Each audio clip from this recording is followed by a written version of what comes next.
आवे तंदुरुस्ती दी सौगात नाले सरबत दे पले दिया। ਤੁਹਾਨੂੰ ਸਾਰਿਆਂ ਨੂੰ ਖਾਲਸੇ ਦੇ ਸਿੱਧੀਆਂ ਦਿਵਸ ਦੀਆਂ ਲੱਖ ਲੱਖ ਵਧਾਈਆਂ ਹੋਣ।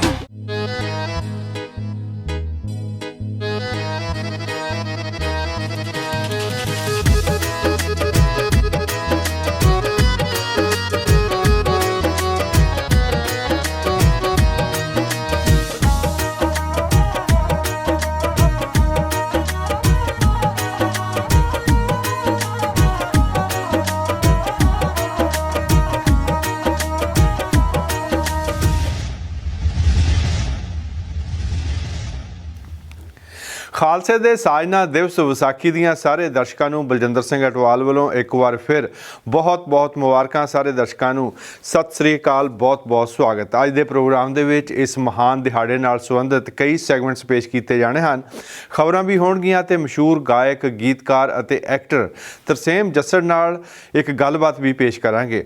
ਹਰ ਸਾਲ ਇਸ ਵੀਕਐਂਡ ਤੇ ਵੈਨਕੂਵਰ ਦੇ ਵਿੱਚ ਨਗਰ ਕੀਰਤਨ ਹੁੰਦੇ ਹਨ ਤੇ ਇਸ ਤੋਂ ਅਗਲੇ ਵੀਕਐਂਡ ਤੇ ਸਰੀ ਦੇ ਵਿੱਚ ਨਗਰ ਕੀਰਤਨ ਹੁੰਦੇ ਹਨ, ਜਿਸ ਵਿੱਚ ਹਰ ਸਾਲ ਲੱਖਾਂ ਦੀ ਗਿਣਤੀ ਦੇ ਵਿੱਚ ਸੰਗਤਾਂ ਸ਼ਾਮਲ ਹੋ ਕੇ ਖੁਸ਼ੀਆਂ ਪ੍ਰਾਪਤ ਕਰਦੀਆਂ ਹਨ। ਪਰ ਪਿਛਲੇ 2 ਸਾਲਾਂ ਤੋਂ ਇਹ ਨਗਰ ਕੀਰਤਨ ਕੋਵਿਡ ਕਾਰਨ ਨਹੀਂ ਹੋ ਸਕੇ। ਐਤਕੀ ਵੀ ਨਹੀਂ ਹੋ ਰਹੇ, ਪਰ ਵੈਨਕੂਵਰ ਦੇ ਵਿੱਚ ਇਸ ਸ਼ਨੀਚਰਵਾਰ ਨੂੰ ਇਸੇ ਵੀਕਐਂਡ ਤੇ ਵਿਸਾਖੀ ਜੋੜ ਮੇਲਾ ਗੁਰਦੁਆਰਾ ਸਾਹਿਬ ਹੀ ਕੀਤਾ ਜਾ ਰਿਹਾ ਹੈ। ਇਸੇ ਤਰ੍ਹਾਂ ਸਰੀ 'ਚ ਵੀ ਗੁਰਦੁਆਰਾ ਦਸਮੇਸ਼ ਦਰਬਾਰ ਸਾਹਿਬ ਵਿਖੇ ਸਮਾਗਮ ਅਗਲੇ ਵੀਕਐਂਡ ਤੱਕ ਚੱਲਦੇ ਰਹਿਣਗੇ। ਆਓ ਅੱਜ ਦੇ ਪ੍ਰੋਗਰਾਮ ਦੇ ਵਿੱਚ ਕੋਵਿਡ ਤੋਂ ਪਹਿਲਾਂ 2019 ਦੇ ਵਿੱਚ ਵੈਨਕੂਵਰ 'ਚ ਹੋਏ ਨਗਰ ਕੀਰਤਨ ਦੀਆਂ ਰੌਣਕਾਂ ਦੀਆਂ ਝਲਕੀਆਂ ਵੇਖਦੇ ਹਾਂ, ਜਦੋਂ ਬਹੁਤ ਸਾਰੇ ਆਗੂਆਂ ਸਮੇਤ ਕੈਨੇਡਾ ਦੇ ਪ੍ਰਧਾਨ ਮੰਤਰੀ ਜਸਟਿਨ ਟਰੂਡੋ ਵੀ ਪਹੁੰਚੇ ਹੋਏ ਸਨ। ਤੇ ਇਸ ਤੋਂ ਬਾਅਦ ਖਾਸ ਖਬਰਾਂ ਲੈ ਕੇ ਹਾਜ਼ਰ ਹੋਣਗੇ ਅੰਮ੍ਰਿਤ ਵਿਰਦੀ।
ਸਤਿ ਸ਼੍ਰੀ ਅਕਾਲ। ਦੇਸ਼ ਪ੍ਰਦੇਸ਼ ਦੇਖ ਰਹੇ ਸਾਰੇ ਦਰਸ਼ਕਾਂ ਦਾ ਸਵਾਗਤ ਹੈ। ਖਬਰਸਾਰ ਹਫ਼ਤਾਵਾਰ ਲੈ ਕੇ ਹਾਜ਼ਰ ਹਾਂ ਮੈਂ ਅੰਮ੍ਰਿਤਵਰ ਦੀ। ਬੁਲੇਟਿਨ ਦੀ ਸ਼ੁਰੂਆਤ ਕਰਦੇ ਹਾਂ। ਸਭ ਤੋਂ ਪਹਿਲਾਂ ਨਜ਼ਰ ਮਾਰਦੇ ਹਾਂ ਹੈਡਲਾਈਨਸ ਤੇ। ਦੁਨੀਆ ਭਰ ਦੇ ਵਿੱਚ ਸ਼ਰਧਾ ਭਾਵ ਨਾਲ ਮਨਾਇਆ ਗਿਆ ਖਾਲਸੇ ਦਾ ਸਾਜਣਾ ਦਿਵਸ ਅਤੇ ਵਿਸਾਖੀ ਦਾ ਦਿਹਾੜਾ। ਪਰ ਪੰਜਾਬ 'ਚ ਵਿਸਾਖੀ ਮੌਕੇ ਵੀ ਭਖੀ ਸਿਆਸਤ। ਸੁਖਬੀਰ ਬਾਦਲ ਨੇ ਸੀਐਮ ਭਗਵੰਤ ਮਾਨ ਤੇ ਸ਼ਰਾਬ ਪੀ ਕੇ ਤਖਤ ਸ੍ਰੀ ਦਮਦਮਾ ਸਾਹਿਬ ਜਾਣ ਦੇ ਲਗਾਏ ਇਲਜ਼ਾਮ। ਆਮ ਆਦਮੀ ਪਾਰਟੀ ਨੇ ਕੀਤੇ ਖਾਰਜ। ਐਨਡੀਪੀ ਲੀਡਰ ਜਗਮੀਤ ਸਿੰਘ ਨੇ ਭਾਰਤ ਵਿੱਚ ਮੁਸਲਮਾਨਾਂ ਬਾਰੇ ਆਪਣੀ ਚਿੰਤਾ ਕੀਤੀ ਜ਼ਾਹਿਰ। ਟਵੀਟ ਕਰਕੇ ਮੋਦੀ ਸਰਕਾਰ ਤੋਂ ਮੁਸਲਮਾਨਾਂ ਦੀ ਸੁਰੱਖਿਆ ਯਕੀਨੀ ਬਣਾਉਣ ਦੀ ਕੀਤੀ ਮੰਗ। ਸ਼ਾਹਬਾਜ਼ ਸ਼ਰੀਫ ਬਣੇ ਪਾਕਿਸਤਾਨ ਦੇ 23ਵੇਂ ਪ੍ਰਧਾਨ ਮੰਤਰੀ। ਬੇਭਰੋਸਗੀ ਮਤੇ ਨਾਲ ਇਮਰਾਨ ਖਾਨ ਨੂੰ ਹਟਾ ਕੇ ਸੰਭਾਲਿਆ ਅਹੁਦਾ। ਅਤੇ ਨਿਊਯਾਰਕ ਪੁਲਿਸ ਨੇ ਬਰੁਕਲਿਨ 'ਚ ਸਬਵੇ ਫਾਇਰਿੰਗ ਮਾਮਲੇ ਦੇ ਇੱਕ ਸ਼ੱਕੀ ਮੁਲਜ਼ਮ ਨੂੰ ਕੀਤਾ ਗ੍ਰਿਫਤਾਰ। ਘਟਨਾ ਦੇ ਵਿੱਚ 10 ਲੋਕ ਹੋਏ ਸੀ ਜ਼ਖਮੀ। ਅਤੇ ਹੁਣ ਖਬਰਾਂ ਵਿਸਥਾਰ ਦੇ ਨਾਲ। ਦੁਨੀਆ ਭਰ ਦੇ ਵਿੱਚ ਵਿਸਾਖੀ ਅਤੇ ਖਾਲਸੇ ਦਾ ਸਾਜਣਾ ਦਿਵਸ ਬੜੀ ਸ਼ਰਧਾ ਭਾਵ ਦੇ ਨਾਲ ਮਨਾਇਆ ਗਿਆ। ਪੰਜਾਬ ਦੇ ਨਾਲ-ਨਾਲ ਵਿਦੇਸ਼ਾਂ ਦੇ ਵਿੱਚ ਵੀ ਵਿਸਾਖੀ ਦਾ ਉਤਸ਼ਾਹ ਦੇਖਣ ਨੂੰ ਮਿਲਿਆ। ਪੰਜਾਬ ਦੇ ਵਿੱਚ ਗੁਰਦੁਆਰਾ ਸਾਹਿਬ ਦੇ ਵਿੱਚ ਸੰਗਤ ਵੱਡੀ ਗਿਣਤੀ 'ਚ ਨਤਮਸਤਕ ਹੋਈ। ਪਰ ਪੰਜਾਬ ਦੀ ਸਿਆਸਤ ਵਿਸਾਖੀ ਮੌਕੇ ਵੀ ਭਖੀ ਰਹੀ, ਕਿਉਂਕਿ ਪੰਜਾਬ ਦੇ ਸਾਬਕਾ ਉਪ ਮੁੱਖ ਮੰਤਰੀ ਸੁਖਬੀਰ ਸਿੰਘ ਬਾਦਲ ਨੇ ਤਲਵੰਡੀ ਸਾਬੋ ਤਖਤ ਸ੍ਰੀ ਦਮਦਮਾ ਸਾਹਿਬ ਜਦੋਂ ਨਤਮਸਤਕ ਹੋਣ ਲਈ ਗਏ ਤਾਂ ਉੱਥੇ ਉਹਨਾਂ ਨੇ ਮੀਡੀਆ ਨੂੰ ਸੰਬੋਧਿਤ ਕੀਤਾ ਤੇ ਇਸ ਦੌਰਾਨ ਉਹਨਾਂ ਨੇ ਸੀਐਮ ਭਗਵੰਤ ਮਾਨ ਤੇ ਇਲਜ਼ਾਮ ਲਗਾਏ ਕਿ ਉਹ ਸ਼ਰਾਬ ਪੀ ਕੇ ਤਖਤ ਸ੍ਰੀ ਦਮਦਮਾ ਸਾਹਿਬ ਨਤਮਸਤਕ ਹੋਣ ਦੇ ਲਈ ਆਏ ਸੀ। ਪੰਜਾਬ ਦਾ ਮੁੱਖ ਮੰਤਰੀ ਦਮਦਮਾ ਸਾਹਿਬ ਮੱਥਾ ਟੇਕਣ ਆਏ ਤੇ ਸ਼ਰਾਬ ਪੀਤੀ ਹੋਏ, ਇਹ ਤੋਂ ਮਾੜੀ ਗੱਲ ਕੀ ਹੋ ਸਕਦੀ ਹੈ? ਉਹ ਕਿਉਂਕਿ ਉਹਨਾਂ ਨੂੰ ਮਰਾਜਾ ਦਾ ਪਤਾ ਨਹੀਂ। ਤੁਸੀਂ ਉਹਦੇ ਸੁਣ ਲਓ ਟੀਵੀ ਕਿਵੇਂ ਡੱਕਿਆ ਸ਼ਰਾਬ ਦਾ ਕੀ ਆ। ਪਰ ਮੈਂ ਅੱਜ ਸੋਚਿਆ ਸੀ ਕਿ ਮੈਂ ਅਗਲੇ 6 ਮਹੀਨੇ ਕੁਝ ਬੋਲਣਾ ਨਹੀਂ, ਕਿਉਂਕਿ ਪੰਜਾਬ ਦੀ ਜਨਤਾ ਨੇ ਉਹਨਾਂ ਨੂੰ ਮੌਕਾ ਦਿੱਤਾ। ਮੈਂ ਵੀ ਚਾਹਣਾ ਕਿ ਉਹਨਾਂ ਨੂੰ ਮੌਕਾ ਦਿੱਤਾ ਹੈ, ਜੋ ਕਰਨਾ ਕਰ ਲੈਣ। ਘੱਟ ਤੋਂ ਘੱਟ ਇੱਕ ਇਨਸਾਨ ਨੂੰ, ਪਾਰਟੀ ਨੂੰ ਮੌਕਾ ਦਿੱਤਾ ਹੈ। ਪਰ ਆਹ ਗੱਲ ਬਰਦਾਸ਼ਤ ਨਹੀਂ ਹੋਈ ਕਿ ਜੇ ਆਪਣੇ ਗੁਰੂ ਘਰ ਦੀ ਮਰਿਆਦਾ ਵੀ। ਹਾਲਾਂਕਿ ਆਮ ਆਦਮੀ ਪਾਰਟੀ ਦੇ ਵੱਲੋਂ ਇਹਨਾਂ ਇਲਜ਼ਾਮਾਂ ਨੂੰ ਖਾਰਜ ਕੀਤਾ ਗਿਆ ਤੇ ਆਮ ਆਦਮੀ ਪਾਰਟੀ ਨੇ ਕਿਹਾ ਕਿ ਸੁਖਬੀਰ ਬਾਦਲ ਨੂੰ ਅਜਿਹੀ ਬਿਆਨਬਾਜ਼ੀ ਸ਼ੋਭਾ ਨਹੀਂ ਦਿੰਦੀ। ਕੈਨੇਡਾ ਦੀ ਨਿਊ ਡੈਮੋਕ੍ਰੈਟਿਕ ਪਾਰਟੀ ਦੇ ਨੇਤਾ ਜਗਮੀਤ ਸਿੰਘ ਨੇ ਭਾਰਤ ਵਿੱਚ ਮੁਸਲਮਾਨਾਂ ਦੀ ਚਿੰਤਾ ਕੀਤੀ ਹੈ। ਜਗਮੀਤ ਸਿੰਘ ਨੇ ਟਵੀਟ ਕੀਤਾ ਜਿਸ ਦੇ ਵਿੱਚ ਉਹਨਾਂ ਨੇ ਇਹ ਚਿੰਤਾ ਜ਼ਾਹਿਰ ਕਰਦਿਆਂ ਲਿਖਿਆ ਕਿ ਭਾਰਤ ਸਰਕਾਰ ਨੂੰ ਮੁਸਲਮਾਨ ਵਿਰੋਧੀ ਭਾਵਨਾਵਾਂ ਨੂੰ ਰੋਕਣਾ ਚਾਹੀਦਾ ਹੈ। ਜਗਮੀਤ ਸਿੰਘ ਨੇ ਇਹ ਵੀ ਲਿਖਿਆ ਕਿ ਭਾਰਤ ਦੇ ਵਿੱਚ ਮੁਸਲਮਾਨਾਂ ਨੂੰ ਨਿਸ਼ਾਨਾ ਬਣਾ ਕੇ ਹੋ ਰਹੀਆਂ ਹਿੰਸਾ ਦੀਆਂ ਤਸਵੀਰਾਂ ਦੇਖ ਕੇ ਮੈਂ ਬੇਹੱਦ ਦੁਖੀ ਹੋਇਆ ਹਾਂ। ਉਹਨਾਂ ਨੇ ਕਿਹਾ ਕਿ ਮੋਦੀ ਸਰਕਾਰ ਨੂੰ ਮੁਸਲਮਾਨ ਵਿਰੋਧੀ ਭਾਵਨਾਵਾਂ ਨੂੰ ਉਕਸਾਉਣ ਤੋਂ ਰੋਕਣਾ ਚਾਹੀਦਾ ਹੈ, ਹਿਊਮਨ ਰਾਈਟਸ ਦੀ ਰੱਖਿਆ ਕਰਨੀ ਚਾਹੀਦੀ ਹੈ ਤੇ ਨਾਲ ਹੀ ਉਹਨਾਂ ਨੇ ਕਿਹਾ ਕਿ ਕੈਨੇਡਾ ਨੂੰ ਵੀ ਆਪਣੀ ਭੂਮਿਕਾ ਨਿਭਾਉਣੀ ਚਾਹੀਦੀ ਹੈ। ਉਹਨਾਂ ਦਾ ਇਹ ਟਵੀਟ ਅਜਿਹੇ ਸਮੇਂ ਦੇ ਵਿੱਚ ਆਇਆ ਹੈ ਜਦੋਂ ਭਾਰਤ ਵਿੱਚ ਰਾਮਨੌਮੀ ਮੌਕੇ ਕਈ ਸੂਬਿਆਂ ਦੇ ਵਿੱਚ ਹਿੰਸਾ ਤੇ ਅੱਗ ਲੱਗਣ ਦੀਆਂ ਘਟਨਾਵਾਂ ਸਾਹਮਣੇ ਆਈਆਂ। Mia Mohammad Shahbaz Sharif Saab is declared to have been elected as the Prime Minister of the Islamic Republic of Pakistan. Pakistan Muslim League ਦੇ ਨੇਤਾ ਸ਼ਹਿਬਾਜ਼ ਸ਼ਰੀਫ ਪਾਕਿਸਤਾਨ ਦੇ 23ਵੇਂ ਪ੍ਰਧਾਨ ਮੰਤਰੀ ਬਣ ਗਏ। ਸ਼ਹਿਬਾਜ਼ ਸ਼ਰੀਫ ਨੂੰ ਸੰਯੁਕਤ ਵਿਰੋਧੀ ਧਿਰ ਵੱਲੋਂ ਪ੍ਰਧਾਨ ਮੰਤਰੀ ਉਮੀਦਵਾਰ ਬਣਾਇਆ ਗਿਆ ਸੀ। ਸ਼ਹਿਬਾਜ਼ ਸ਼ਰੀਫ ਨੇ ਦੇਸ਼ ਦੇ ਨਵੇਂ ਪ੍ਰਧਾਨ ਮੰਤਰੀ ਵਜੋਂ ਪਿਛਲੇ ਦਿਨੀ ਸਹੁੰ ਚੁੱਕੀ ਤੇ ਸੈਨੇਟ ਦੇ ਮੈਂਬਰ ਨੇ ਉਹਨਾਂ ਨੂੰ ਅਹੁਦੇ ਦੀ ਸਹੁੰ ਚੁਕਾਈ। ਸ਼ਹਿਬਾਜ਼ ਸ਼ਰੀਫ ਸਾਬਕਾ ਪ੍ਰਧਾਨ ਮੰਤਰੀ ਨਵਾਜ਼ ਸ਼ਰੀਫ ਦੇ ਭਰਾ ਨੇ। ਇਸ ਦੇ ਨਾਲ ਹੀ ਦੇਸ਼ ਦੇ 22ਵੇਂ ਪ੍ਰਧਾਨ ਮੰਤਰੀ ਇਮਰਾਨ ਖਾਨ ਨੂੰ ਬੇਭਰੋਸਗੀ ਮਤੇ ਰਾਹੀਂ ਅਹੁਦੇ ਤੋਂ ਹਟਾ ਦਿੱਤਾ ਗਿਆ ਅਤੇ ਉਹ ਪਾਕਿਸਤਾਨ ਦੇ ਇਤਿਹਾਸ ਦੇ ਵਿੱਚ ਬੇਭਰੋਸਗੀ ਮਤੇ ਰਾਹੀਂ ਹਟਾਏ ਜਾਣ ਵਾਲੇ ਪਹਿਲੇ ਪ੍ਰਧਾਨ ਮੰਤਰੀ ਬਣ ਗਏ ਨੇ। ਰੂਸ ਅਤੇ ਯੂਕਰੇਨ ਦਰਮਿਆਨ ਯੁੱਧ 24 ਫਰਵਰੀ ਤੋਂ ਲਗਾਤਾਰ ਜਾਰੀ ਹੈ। ਵੀਰਵਾਰ ਨੂੰ ਯੂਕਰੇਨ ਨੇ ਇੱਕ ਬਿਆਨ ਜਾਰੀ ਕਰਕੇ ਦੱਸਿਆ ਕਿ ਹੁਣ ਤੱਕ 197 ਬੱਚਿਆਂ ਦੀ ਇਸ ਜੰਗ ਦੇ ਵਿੱਚ ਮੌਤ ਹੋ ਚੁੱਕੀ ਹੈ। ਰੂਸ ਦੇ ਰੱਖਿਆ ਮੰਤਰਾਲੇ ਵੱਲੋਂ ਆਖਿਆ ਗਿਆ ਹੈ ਕਿ ਉਹਨਾਂ ਦਾ ਜੰਗੀ ਬੇੜਾ ਮਾਸਕੋਵਾ ਅੱਗ ਲੱਗਣ ਕਾਰਨ ਨੁਕਸਾਨਿਆ ਗਿਆ ਹੈ। ਯੂਕਰੇਨ ਨੇ ਦਾਅਵਾ ਕੀਤਾ ਕਿ ਉਹਨਾਂ ਦੀਆਂ 2 ਮਿਜ਼ਾਈਲਾਂ ਦੇ ਵੱਲੋਂ ਹਮਲੇ ਤੋਂ ਬਾਅਦ ਹੀ ਇਸ ਬੇੜੇ ਨੂੰ ਨੁਕਸਾਨ ਪਹੁੰਚਿਆ ਹੈ। ਉਧਰ ਕੈਨੇਡਾ ਨੇ ਇੱਕ ਵਾਰ ਫਿਰ ਤੋਂ ਦੁਹਰਾਇਆ ਹੈ ਕਿ ਜੇਕਰ ਯੂਕਰੇਨ ਦੀ ਮਦਦ ਕਰਨ ਦੇ ਲਈ ਉਹਨਾਂ ਨੂੰ ਕਾਫੀ ਮਹੀਨਿਆਂ ਤੱਕ ਰੂਸ ਤੇ ਪਾਬੰਦੀਆਂ ਲਗਾ ਕੇ ਰੱਖਣੀਆਂ ਪਈਆਂ ਤਾਂ ਉਹ ਵੀ ਉਹ ਕਰਨ ਦੇ ਲਈ ਤਿਆਰ ਨੇ।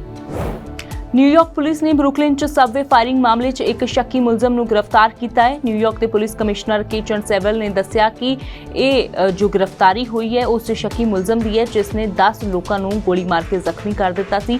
There are currently no known explosive devices on our subway trains, and this is not being investigated as an act of terrorism at this time. We can also report that although this was a violent incident, reportedly we have no one with life-threatening injuries as a result of this case. Just before 8:24 this morning, as a Manhattan-bound N train waited to enter the 36th Street station, an individual on that train donned what appeared to be a gas mask. He then took a canister out of his bag and opened it. The train at that time began to fill with smoke. He then opened fire, striking multiple people on the subway and in the platform. New York ਦੇ ਪੂਰਬੀ ਜ਼ਿਲ੍ਹੇ ਦੇ ਲਈ US attorney Brian piece ਦੇ ਅਨੁਸਾਰ ਸ਼ੱਕੀ Frank Robert James ਦਾ ਸਾਲਾਂ ਦੌਰਾਨ ਕਈ ਸੂਬਿਆਂ ਦੇ ਵਿੱਚ ਗ੍ਰਿਫਤਾਰੀਆਂ ਦਾ ਲੰਬਾ ਇਤਿਹਾਸ ਹੈ। ਦੱਸਦੇ ਕਿ ਇਸ ਫਾਇਰਿੰਗ ਦੇ ਵਿੱਚ 10 ਲੋਕ ਜ਼ਖਮੀ ਹੋਏ ਸੀ ਤੇ ਕਾਫੀ ਭਗਦੜ ਵੀ ਮਚ ਗਈ ਸੀ। ਉਧਰ ਅਮਰੀਕੀ ਸ਼ਹਿਰ ਨਿਊਯਾਰਕ ਦੇ ਰਿਚਮੰਡ ਹਿੱਲ ਦੇ ਵਿੱਚ 2 ਸਿੱਖਾਂ ਤੇ ਹਮਲਾ ਹੋਇਆ ਤੇ ਸ਼ਿਕਾਇਤ ਦਰਜ ਕਰਕੇ ਇਸ ਪੂਰੇ ਮਾਮਲੇ ਦੇ ਵਿੱਚ ਇੱਕ ਵਿਅਕਤੀ ਨੂੰ ਗ੍ਰਿਫਤਾਰ ਕਰ ਲਿਆ ਗਿਆ।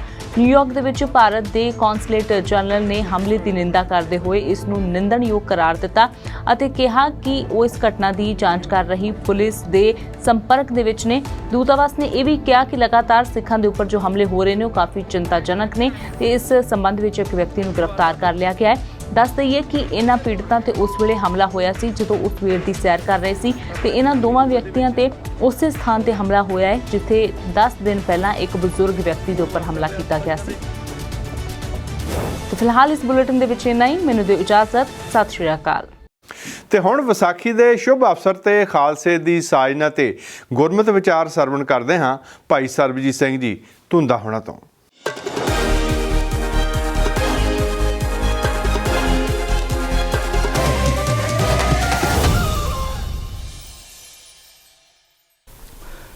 ਵਾਹਿਗੁਰੂ ਜੀ ਕਾ ਖਾਲਸਾ ਵਾਹਿਗੁਰੂ ਜੀ ਕੀ ਫਤਿਹ। ਗੁਰੂ ਪਾਤਸ਼ਾਹ ਨੇ ਸਾਡੇ ਤੇ ਅਪਾਰ ਬਖਸ਼ਿਸ਼ ਕੀਤੀ ਹੈ ਕਿ ਸਾਨੂੰ ਗੁਰਮਤਿ ਦਾ ਗਿਆਨ ਦੇ ਕੇ ਸਮਾਜ ਵਿੱਚ ਸੰਸਾਰ ਵਿੱਚ ਰਹਿਣ ਵਾਸਤੇ ਜ਼ਿੰਦਗੀ ਜਿਉਣ ਦਾ ਜੋ ਤਰੀਕਾ ਸੋਹਣਾ ਤੇ ਸੁਚੱਜਾ ਬਖਸ਼ਿਸ਼ ਕੀਤਾ ਹੈ। ਜੋ ਸਾਡੇ ਕੋਲ ਅੱਜ ਗੁਰਬਾਣੀ ਦਾ ਖਜ਼ਾਨਾ ਹੈ, ਗੁਰਬਾਣੀ ਨੂੰ ਸਮਝ ਕੇ ਸਿੱਖ ਨੇ ਆਪਣੀ ਜ਼ਿੰਦਗੀ ਨੂੰ ਉੱਚਾ ਤੇ ਸੁੱਚਾ ਬਣਾਉਣਾ ਹੈ। ਜਦੋਂ ਅਸੀਂ ਵੇਖਦੇ ਹਾਂ ਕਿਉਂਕਿ ਗੁਰੂ ਸਾਹਿਬ ਨੇ ਸਾਨੂੰ ਜਿਹੜਾ ਅਮੋਲਕ ਖਜ਼ਾਨਾ ਗੁਰਬਾਣੀ ਦਾ ਬਖਸ਼ਿਸ਼ ਕੀਤਾ, ਜਿਹੜਾ ਅੱਜ ਸਾਡੇ ਕੋਲ ਗੁਰੂ ਗ੍ਰੰਥ ਸਾਹਿਬ ਜੀ ਦੇ ਰੂਪ ਵਿੱਚ ਮੌਜੂਦ ਹੈ, ਉਸ ਨੂੰ ਪੜ੍ਹ ਕੇ ਸਮਝ ਕੇ ਅਸੀਂ ਆਪਣੀ ਜ਼ਿੰਦਗੀ ਵਿੱਚ ਧਾਰਨ ਕਰਨਾ ਹੈ। ਗੁਰੂ ਨਾਨਕ ਸਾਹਿਬ ਮਹਾਰਾਜ ਜੀ ਤੋਂ ਲੈ ਕੇ ਧੰਨ ਕਲਗੀਧਰ ਪਾਤਸ਼ਾਹ ਮਹਾਰਾਜ ਜੀ ਤੱਕ ਜਿਹੜੀ ਜੀਵਨ ਜੁਗਤ ਸਾਨੂੰ ਗੁਰੂ ਸਾਹਿਬ ਨੇ ਦਰਸਾਈ ਹੈ, ਕਿਵੇਂ ਜ਼ਿੰਦਗੀ ਨੂੰ ਜਿਉਣਾ ਹੈ, ਉਹ ਅੱਜ ਸਾਡੇ ਕੋਲ ਗੁਰਬਾਣੀ ਦੇ ਰੂਪ ਵਿੱਚ ਖਜ਼ਾਨਾ ਪਿਆ ਹੈ। ਗੁਰੂ ਗੋਬਿੰਦ ਸਿੰਘ ਮਹਾਰਾਜ ਸੱਚੇ ਪਾਤਸ਼ਾਹ ਜੀ ਨੇ 1699 ਦੀ ਵਿਸਾਖੀ ਨੂੰ ਖਾਲਸਾ ਪੰਥ ਦੀ ਸਿਰਜਣਾ ਕਰਕੇ ਇੱਕ ਬਹੁਤ ਸੁੰਦਰ ਉਪਰਾਲਾ ਜਿਹੜਾ ਸਮਾਜ ਵਾਸਤੇ ਕੀਤਾ ਕਿ ਸਾਨੂੰ ਇੱਕ ਬਾਹਰਲੀ ਪਹਿਚਾਣ ਬਖਸ਼ਿਸ਼ ਕੀਤੀ। ਭਾਵੇਂ ਕਿ ਗੁਰੂ ਨਾਨਕ ਸਾਹਿਬ ਜੀ ਤੋਂ ਲੈ ਕੇ ਧੰਨ ਗੁਰੂ ਤੇਗ ਬਹਾਦਰ ਸੱਚੇ ਪਾਤਸ਼ਾਹ ਜੀ ਤੱਕ ਬਹੁਤ ਵਿਦਵਾਨਾਂ ਨੇ ਇਸ ਗੱਲ ਦੇ ਉੱਤੇ ਪ੍ਰਚਾਰਿਆ ਵੀ ਹੈ, ਲਿਖਿਆ ਵੀ ਹੈ ਕਿ ਗੁਰੂ ਨਾਨਕ ਸਾਹਿਬ ਮਹਾਰਾਜ ਜੀ ਤੋਂ ਲੈ ਕੇ ਧੰਨ ਗੁਰੂ ਤੇਗ ਬਹਾਦਰ ਮਹਾਰਾਜ ਜੀ ਤੱਕ ਚਰਨ ਪੌਲ ਦਾ ਕੰਮ ਚੱਲਦਾ ਰਿਹਾ ਤੇ ਉਸ ਤੋਂ ਬਾਅਦ ਕਲਗੀਧਰ ਪਾਤਸ਼ਾਹ ਮਹਾਰਾਜ ਜੀ ਨੇ ਖੰਡੇ ਦੀ ਪੌਲ ਦੇ ਵਿੱਚ ਇਸ ਨੂੰ ਤਬਦੀਲ ਕਰ ਦਿੱਤਾ। ਕਈ ਵਿਦਵਾਨਾਂ ਨੇ ਇਸ ਰੂਪ ਵਿੱਚ ਪੇਸ਼ ਕੀਤਾ, ਕਈ ਲਿਖਾਰੀਆਂ ਨੇ ਕਿ ਗੁਰੂ ਸਾਹਿਬ ਇੱਕ ਬਾਟਾ ਲੈ ਕੇ ਉਹਦੇ ਵਿੱਚ ਆਪਣੇ ਪੈਰ ਦਾ ਅੰਗੂਠਾ ਪਾ ਕੇ ਉਹ ਜਲ ਨੂੰ ਸਿੱਖ ਨੂੰ ਪਿਆ ਕੇ ਉਹਨੂੰ ਇਹ ਕਹਿੰਦੇ ਸਨ ਵੀ ਅੱਜ ਤੋਂ ਬਾਅਦ ਤੂੰ ਸਿੱਖ ਬਣ ਗਿਆ ਹੈ। ਪਰ ਇਹ ਗੱਲ ਜਦੋਂ ਅਸੀਂ ਭਾਈ ਗੁਰਦਾਸ ਜੀ ਦੀਆਂ ਪੌੜੀਆਂ ਵਿੱਚੋਂ ਪੜ੍ਹਦੇ ਹਾਂ ਕਿ ਸੁਣੀ ਪੁਕਾਰ ਦਾਤਾਰ ਪ੍ਰਭ ਗੁਰੂ ਨਾਨਕ ਜਗ ਮਾਹੇ ਪਠਾਇਆ, ਚਰਨ ਧੋਏ ਰਹਿ ਰਾਸ ਕਰ ਚਰਨਾ ਅੰਮ੍ਰਿਤ ਸਿੱਖਾਂ ਪਿਲਾਇਆ।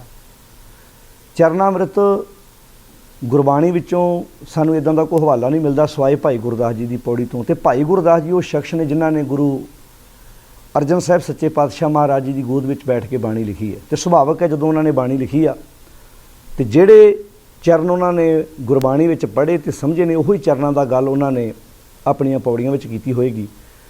ਤੇ ਜਿਹੜੀ ਗੱਲ ਬਾਣੀ ਵਿੱਚ ਆਈ ਹੈ, ਚਰਨ ਗੁਰਬਾਣੀ ਵਿੱਚ ਸ਼ਬਦ ਵਾਸਤੇ ਆਇਆ, ਗੁਰੂ ਦੀ ਸਿੱਖਿਆ ਵਾਸਤੇ, ਗੁਰੂ ਦੇ ਉਪਦੇਸ਼ ਨੂੰ ਚਰਨ ਸ਼ਬਦ ਦੇ ਨਾਲ ਜਿਹੜਾ ਹੈ ਗੁਰੂ ਸਾਹਿਬ ਜੀ ਨੇ ਉਹਦੀ ਵਰਤੋਂ ਕੀਤੀ ਹੈ ਕਿ ਜਿਵੇਂ ਹਿਰਦੇ ਚਰਨ ਸ਼ਬਦ ਸਤਿਗੁਰੂ ਕੋ ਨਾਨਕ ਬਾਂਧਿਓ ਪਾਲ, ਜਾਂ ਜਨ ਕੇ ਚਰਨ ਵਸੈ ਮੇਰੇ ਹੀਰੇ ਜਾਂ ਸੰਗ ਪੁਨੀਤਾ ਦੇਹੀ।